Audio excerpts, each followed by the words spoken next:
नमस्कार, आपका स्वागत है।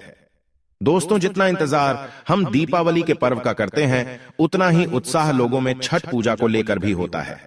दीपावली के बाद छठी मैया के स्वागत की तैयारी जोर शोर से शुरू हो जाती है। छठ पूजा का महत्व आपको लोगों की आस्था से पता चल जाता है। छठ पूजा केवल भारत में ही नहीं, बल्कि विदेशों में भी हमारे भारतीय मनाते हैं। हर साल कार्तिक मास के शुक्ल पक्ष की चतुर्थी तिथि को छठ पर्व मनाया जाता है। छठ पूजा का संबंध भगवान सूर्य देव और उनकी बहन माता छठी से होता है। माता छठी की उषा नाम से भी जाना जाता है। इस दिन सूर्य भगवान और छठी मैया की पूजा और उपासना की जाती है। इस व्रत में सूर्य देव की पूजा का बहुत अधिक महत्व होता है। माना जाता है कि सूर्य देव की बहन माता छठी बहुत ही दुलारी और चंचल है, इसीलिए वे जल्दी ही रुष्ट हो जाती है। इसीलिए छठ पर्व को बड़ी सावधानी से मनाना चाहिए। छठ पर्व में ऐसी कोई भी गलती नहीं करनी चाहिए जिससे छठी मैया रुष्ट हो जाए। इस व्रत के नियमों का पालन सावधानी और संपूर्ण निष्ठा के साथ करना चाहिए, तभी माता छठी की कृपा मनुष्य को प्राप्त होती है। छठ पर्व का व्रत संतान प्राप्ति और संतान के उज्जवल भविष्य के लिए बहुत लाभदायी माना जाता है। जो महिलाएं और पुरुष इस व्रत को पूरी श्रद्धा और भक्ति भाव से करते हैं, माता छठी उनकी मुराद अवश्य ही पूर्ण करती है। व्रत का पालन करते वक्त कुछ बातों का विशेष ध्यान रखना चाहिए। तो चलिए दोस्तों, जान लेते हैं छठ पर्व के व्रत से जुड़े महत्वपूर्ण नियम और इस पर्व में कौन सी गलतियां नहीं करनी चाहिए। दोस्तों, अगर आप चैनल पर नए हैं तो इसे सब्सक्राइब जरूर करें। साथ ही वीडियो को लाइक करके कमेंट में जय छठी मैया जरूर लिखें। दोस्तों, छठ का पर्व कार्तिक मास के शुक्ल पक्ष की चतुर्थी तिथि पर नहाए खाए से शुरू होता है। पंचमी को खरना, षष्ठी को डूबते सूर्य को अर्घ्य देना और सप्तमी को उगते सूर्य को जल अर्पित करके व्रत संपन्न किया जाता है। 4 दिन चलने वाले इस पर्व में सूर्य और छठी मैया की पूजा की जाती है। इस दिन रखा जाने वाला व्रत बेहद कठिन माना जाता है, क्योंकि इस व्रत को 36 घंटों तक कठिन नियमों का पालन करते हुए रखा जाता है। इस वर्ष छठ पर्व की पूजा 17 नवंबर से हो रही है, जिसका समापन 20 नवंबर को होगा। बिहार में यह पर्व विशेष तौर पर बहुत हर्षोल्लास के साथ मनाया जाता है। यह व्रत संतान के सुखी जीवन की कामना के लिए किया जाता है। छठ पर्व षष्ठी तिथि से 2 दिन पहले यानी चतुर्थी से नहाए खाए से आरंभ हो जाता है और इसका समापन सप्तमी तिथि को पारण करके किया जाता है। छठ पर्व पूरे 4 दिनों तक चलता है। इस पर्व में मुख्यतः सूर्य देव को अर्घ्य देने का सबसे ज्यादा महत्व माना गया है। पहला दिवस नहाए खाए।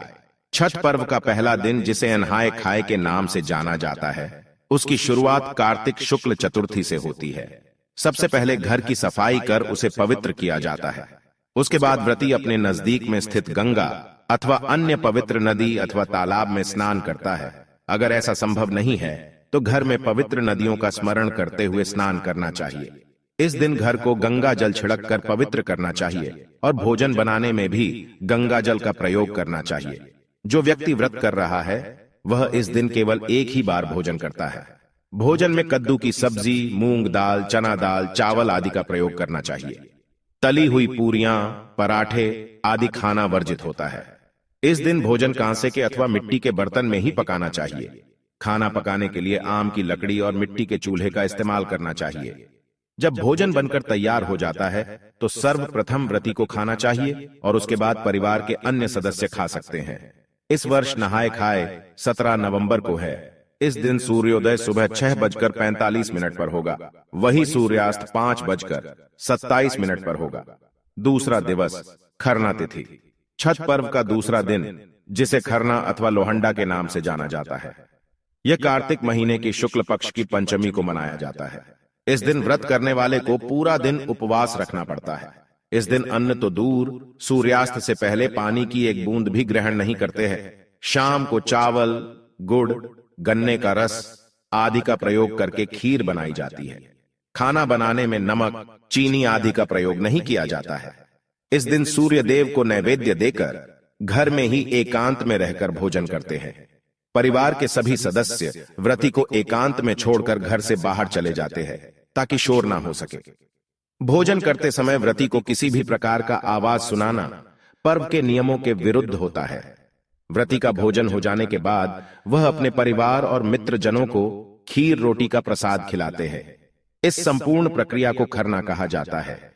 चावल का पिट्ठा और घी की रोटी भी प्रसाद के रूप में वितरित की जाती है। इस प्रसाद को खाने के बाद व्रत शुरू हो जाता है। इस दिन भी नमक नहीं खाया जाता है। इसके बाद अगले 36 घंटों के लिए व्रती निर्जला व्रत रखते हैं। मध्य रात्रि को व्रती छठ पूजा के लिए विशेष प्रसाद ठेकुआ बनाती है। इस साल खरना 18 नवंबर को है। इस दिन सूर्योदय 6:46 को होगा और सूर्यास्त 5:26 पर होगा। तीसरा दिवस संध्या अर्घ्य का समय। छठ पर्व का तीसरा दिन, जिसे संध्या अर्घ्य के नाम से जाना जाता है, यह दिन कार्तिक शुक्ल षष्ठी को मनाया जाता है। पूरे दिन सभी लोग मिलकर पूजा की तैयारियां करते हैं। छठ पूजा के लिए विशेष प्रसाद जैसे ठेकुआ, चावल के लड्डू, जिसे कचवनिया भी कहा जाता है, आदि बनाया जाता है। छठ पूजा के लिए एक बांस की बनी हुई टोकरी, जिसे दुरा कहते हैं, उसमें पूजा के प्रसाद, फल आदि डालकर देवकारी में रख दिया जाता है। वहां पूजा अर्चना करने के बाद शाम को एक सूप में नारियल, 5 प्रकार के फल और पूजा का अन्य सामान लेकर दुरा में रखकर घर का पुरुष अपने हाथों से उठाकर छठ घाट पर ले जाता है। यह अपवित्र न हो, इसलिए इसे सर के ऊपर की तरफ रखते हैं। छठ घाट की तरफ जाते हुए रास्ते में महिलाएं छठ का गीत गाते हुए जाती है। नदी या तालाब के किनारे जाकर महिलाएं घर के किसी सदस्य द्वारा बनाए गए चबूतरे पर बैठती है। नदी से मिट्टी निकालकर छठ माता का जो चौरा बना रहता है, उस पर पूजा का सारा सामान रखकर नारियल चढ़ाते हैं और दीप जलाते हैं। सूर्यास्त से कुछ समय पहले सूर्य देव की पूजा का सारा सामान लेकर घुटने भर पानी में जाकर खड़े हो जाते हैं और डूबते हुए सूर्य देव को अर्घ्य देकर 5 बार परिक्रमा करते हैं। सामग्रियों में व्रतियों द्वारा स्वनिर्मित गेहूं के आटे से निर्मित ठेकुआ सम्मिलित होते हैं। यह ठेकुआ इसलिए कहलाता है क्योंकि इसे काट के एक विशेष प्रकार के फर्म पर आटे की लुगदी को ठोक कर बनाया जाता है। उपरोक्त पकवान के अतिरिक्त कार्तिक मास में खेतों में उपजे सभी नए कंद मूल, फल, सब्जी, मसाले व अन्न आदि तथा गन्ना, ओल, हल्दी, नारियल, नींबू, पके केले आदि चढ़ाए जाते हैं। ये सभी वस्तुएं साबूत ही अर्पित करते हैं। इसके अतिरिक्त दीप जलाने हेतु नए दीपक, नई बत्तियां व घी ले जाकर घाट पर दीपक जलाते हैं। इसमें सबसे महत्वपूर्ण अन्न जो है वह है कुसही केराव के दाने हैं, जो टोकरे में लाए तो जाते हैं पर सांध्य अर्घ्य में सूर्य देव को अर्पित नहीं किए जाते। इन्हें टोकरे में कल सुबह उगते सूर्य को अर्पण करने हेतु सुरक्षित रख दिया जाता है। बहुत सारे लोग घाट पर रात भर ठहरते हैं। वहीं कुछ लोग छठ का गीत गाते हुए सारा सामान लेकर घर आ जाते हैं और उसे देवकरी में रख देते हैं। इस वर्ष संध्या अर्घ्य का दिन 19 नवंबर को है। इस दिन सूर्यास्त 5:26 पर होगा। चौथा दिवस उगते सूर्य को अर्घ्य। चौथे दिन कार्तिक शुक्ल सप्तमी की सुबह उगते हुए सूर्य को अर्घ्य दिया जाता है। सूर्योदय से पहले ही सभी व्रती लोग घाट पर पहुंच जाते हैं। संध्या अर्घ्य में अर्पित पकवानों को नए पकवानों में बदल दिया जाता है, परंतु कंदमूल, फल आदि वही रहते हैं। इस दिन के सभी नियम संध्या अर्घ्य के समान होते हैं। सर्गव्रती लोग इस दिन पूर्व की ओर मुख करके खड़े हो जाते हैं और सूर्य देव की उपासना करते हैं। पूजा अर्चना समाप्त होने के बाद घाट का पूजन होता है। वह उपस्थित लोगों में प्रसाद का वितरण कर घर आ जाते हैं और अपने परिवार आदि को प्रसाद खिलाते हैं। इस दिन व्रती घर वापस आकर पीपल के पेड़ की, जिसे ब्रह्म बाबा कहते हैं, वह जाकर पूजा करते हैं। पूजा के पश्चात व्रती कच्चे दूध का शरबत पीकर थोड़ा प्रसाद खाकर व्रत पूर्ण करते हैं, जिसे पारण कहते हैं। व्रती लोग खरना के दिन से इस दिन तक निर्जला उपवास रखते हैं और आज सुबह नमक का भोजन कर सकते हैं। छठ पर्व का अंतिम दिन 20 नवंबर को होगा। इस दिन सूर्योदय सुबह 6:47 को होगा।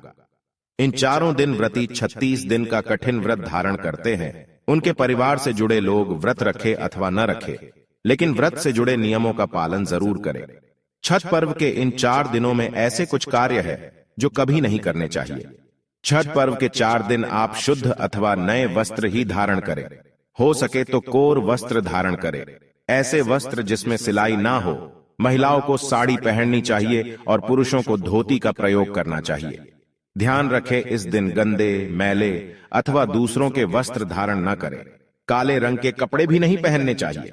छठ का सबसे कठिन नियम होता है कि आपको और घर के बाकी सदस्यों को स्वच्छता और सात्विकता का पूर्ण पालन करना होता है। इन दिनों में मांस, मदिरा आदि का सेवन नहीं करना चाहिए। छठ पूजा का प्रसाद बिना नहाए, बिना हाथ पैर धोए नहीं छूना चाहिए। घर के चारों कोनों में स्वच्छता होनी चाहिए। अगर घर में गंदगी हो तो छठी मैया घर में प्रवेश नहीं करती है। जो व्यक्ति छठ पर्व का व्रत रखता है उसे बिस्तर पर नहीं सोना चाहिए, जमीन पर ही चादर बिछाकर सोना चाहिए। जिस स्थान पर व्रती सोता है उस स्थान पर अन्य व्यक्ति को नहीं सोना चाहिए। खासकर जमीन पर सोना ही अत्यंत शुभदायी माना जाता है। छठ पर्व के दौरान लहसुन, प्याज, मांसाहार, धूम्रपान, गुटखा, तंबाकू आदि चीजों का सेवन भूल से भी नहीं करना चाहिए। व्रत रखने वाले व्यक्ति को ब्रह्मचर्य का पालन करना चाहिए और सात्विक आहार ही लेना चाहिए। छठ पर्व के दौरान पति पत्नी को शारीरिक संबंध नहीं बनाना चाहिए, इससे व्रत का खंडन हो जाता है। पति पत्नी को अलग ही सोना चाहिए, अन्यथा माता छठी रूठ जाती है और दंड देती है। सूर्य को अर्घ्य देते समय बांस के सूप या टोकरी का महत्व होता है, पर उस सूप का उपयोग करने से पहले उसे अच्छे से गंगा जल से धोकर स्वच्छ करें, क्योंकि जो सूप आप बाजार से खरीद कर लाते हैं उसे कई लोग स्पर्श करते हैं। इससे सूप अशुद्ध और अपवित्र हो जाता है। ऐसे सूप से सूर्य देव की उपासना नहीं करनी चाहिए, इसीलिए उसे अच्छे से स्वच्छ करके ही इस्तेमाल करें। छठ पूजा का एक और महत्वपूर्ण हिस्सा होता है, वह है उसमें बनाया जाने वाला प्रसाद। जौ, गेहूं, गुड़ से ठेकुआ बनाया जाता है। यहां पर हम आपको बताना चाहते हैं कि बाहर से आटा खरीदकर उससे प्रसाद ना बनाएं। गेहूं खरीदकर उसे सबसे पहले सूर्य की धूप में सुखाना चाहिए। ध्यान दे कि पशु पक्षी चोंच ना मारे और किसी व्यक्ति का पैर भी ना लगे। उस गेहूं को अच्छे से साफ करके ही प्रसाद बनाएं। उस प्रसाद को चख कर झूठा भी नहीं करना चाहिए। दोस्तों, अंतिम बात, कई लोग व्रत के समाप्त होने के बाद दान करना भूल जाते हैं, इससे उनका संपूर्ण व्रत विफल हो जाता है। व्रत के पश्चात दान करना बहुत आवश्यक होता है। छठ पर्व का व्रत दान करने के बाद ही पूर्ण हो जाता है, इसीलिए व्रत के बाद दान धर्म जरूर करें। तो दोस्तों, इस प्रकार से छठ पर्व का व्रत रखना चाहिए और व्रत से जुड़े नियमों का पालन करना चाहिए। उम्मीद है आपको यह जानकारी अच्छी लगी होगी। हम कामना करते हैं कि आपका व्रत सफल हो और खंडित ना हो। छठी मैया की कृपा आप सभी को प्राप्त हो। उम्मीद है आपको यह जानकारी अच्छी लगी होगी। वीडियो को लाइक जरूर करें और कमेंट में जय छठी मैया और जय सूर्य देव जरूर लिखें। साथ ही चैनल को सब्सक्राइब करें। आप सभी का धन्यवाद।